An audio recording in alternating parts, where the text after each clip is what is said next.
जय गुरु जी। शुक्राना गुरु जी। आज हम गुरु जी की कृपा से दिव्य आभा में चैप्टर 26 पढ़ेंगे। सर्वोपरि गुरु जी।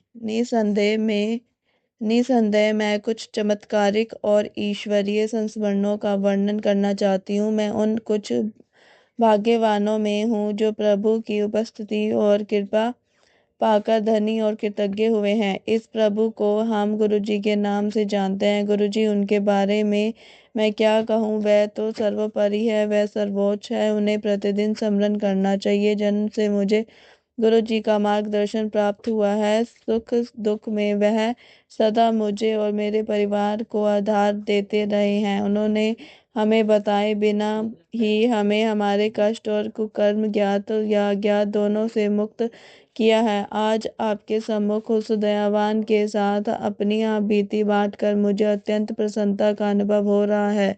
पान के पत्तों से पुटक की चिकित्सा। मुझे अब तक वह दिन याद है जब मैंने अपने जीवन की सबसे अधिक पीड़ा का अनुभव किया था। मैं 15 वर्ष की थी और हम जालंधर में रहते थे। स्नान करते हुए अचानक मुझे अपने पेट के निचले हिस्से में अत्यधिक दर्द हुआ। वेदना इतनी अधिक थी कि मैं खड़ी भी नहीं हो पा रही थी। मैं वहीं स्नान कक्ष में लेट गई थी और अपनी माँ को पुकार रही थी। स्वाभाविक रूप से सबको तुरंत गुरु जी की याद आई और उन दिनों पंचकुला में थे और वहीं पर संगत करते थे। हम उस दिन पंचकुला के लिए चल पड़े। चंडीगढ़ पहुंचकर गुरुजी के पास जाने से पूर्व हमने पीजीआई और कुछ अन्य निजी केंद्रों में परीक्षण करवाना उचित समझा।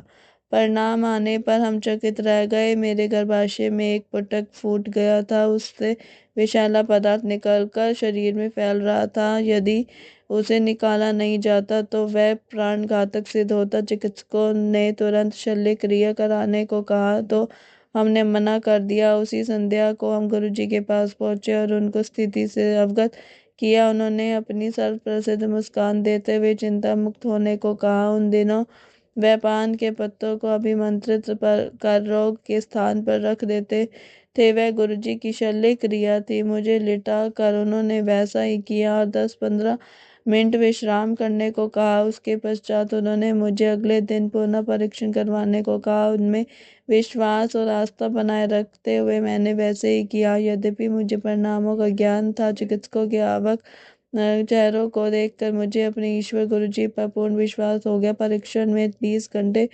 पूर्व दिखे हुए पुटक या विषैले पदार्थ का कोई चिन्ह नहीं था। प्रसन्नता के साथ होने वाले अचंभे को हम रोक नहीं पा रहे थे। चिकित्सक भी गुरुजी के बारे में जानने के लिए उतने ही उत्सुक थे जितना हम उनको बताने के लिए। उसके उपरांत उन चिकित्सकों की आध्यात्मिक यात्रा की शुरुआत हुई। उस दिन शाम को मैं फिर उनके पास गई। जैसा सर्व विदित है, उनको कुछ भी बताने की आवश्यकता नहीं थी। उन्हें इसका ज्ञान पहले से ही था। उन्हें अपनी कृतज्ञता प्रकट करने के लिए हमारे पास शब्द नहीं थे, पर वह यह नहीं चाहते। उन्हें केवल हमारा प्रेम और निस्वार्थ आस्था चाहिए, जिसके साथ हम परम आनंद की कठिन यात्रा पर अग्रसर होते रहे। मेरी दादी का हृदय रोग।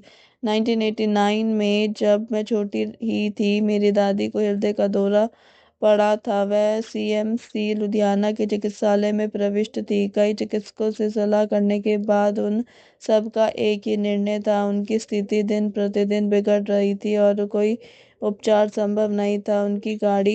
उनकी नाड़ी 160 190 के बीच में रहती थी। उनके फेफड़ों में पानी भरा हुआ था और उनकी छाती फूल गई थी। वह अर्ध चेतन अवस्था में थी। गुरुजी उन दिनों जालंधर में संगत किया करते थे। चिकित्सकों के प्रतिकूल निर्णय सुनकर मेरे पिता ने मुक्तिदाता से बात करने का निर्णय लिया। जैसे मेरे पिता चिकित्सालय से बाहर जा रहे थे, गुरुजी ने प्रवेश किया। ऐसा लगा जैसे वह अचानक ही आ गए हो। उनके आते ही हम आश्वस्त हो गए कि सब ठीक हो जाएगा। दादी के पास जाकर उन्होंने उनकी नाड़ी को अपने हाथ में लिया। उन्होंने क्या किया इसका ज्ञान तो नहीं उन्हीं को है, पर उसकी गति घटकर 90 हो गई। वहीं पर गुरुजी ने कुछ देर तक पाठ किया और फिर वह चले गए। शनि शनि हमारे सामने ही दादी की चेतना लौट आई और वह सामान्य हो गई। 18 वर्ष पूर्व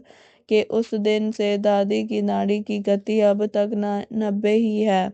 एक बार फिर चिकित्सक विश्वास नहीं कर पा रहे थे यह जानकर कि गुरुजी सदा हमारे साथ हैं। हम भाव विभोर थे। गुरु कृपा से आज भी मेरी दादी स्वस्थ और प्रसन्नचित्त है। अपने अनुभवों का वर्णन कर मैं अत्यंत भाग्यशाली हूँ। हमारी जीवन यात्रा बहुत छोटी है और इसमें में ही हम बड़े बड़े दुष्कर्म करने को तत्पर हो जाते हैं। प्रत्येक मनुष्य को अपने कर्मों के फल तो भुगतने ही पड़ेंगे। अपने आध्यात्मिक यात्रा कभी भी प्रारंभ करी जा सकती है। हम उसे अभी इसी क्षण शुरू कर सकते हैं और अपने जीवन में परिवर्तन ला सकते हैं। गुरु जी सच्चे भक्त की सहायता करने को सदैव उद्यत है। हम उस शाश्वत आनंद का मीठा अमृत कभी भी ग्रहण कर सकते हैं क्योंकि हमारे परमात्मा हमारे गुरु सदा हमारे साथ हैं। उन्होंने मुझे उस अत्यंत असत्य अवस्था को ग्रहण करने के लिए जागृत किया है और स्वयं उस मार्ग पर ले जा रहे हैं। उनसे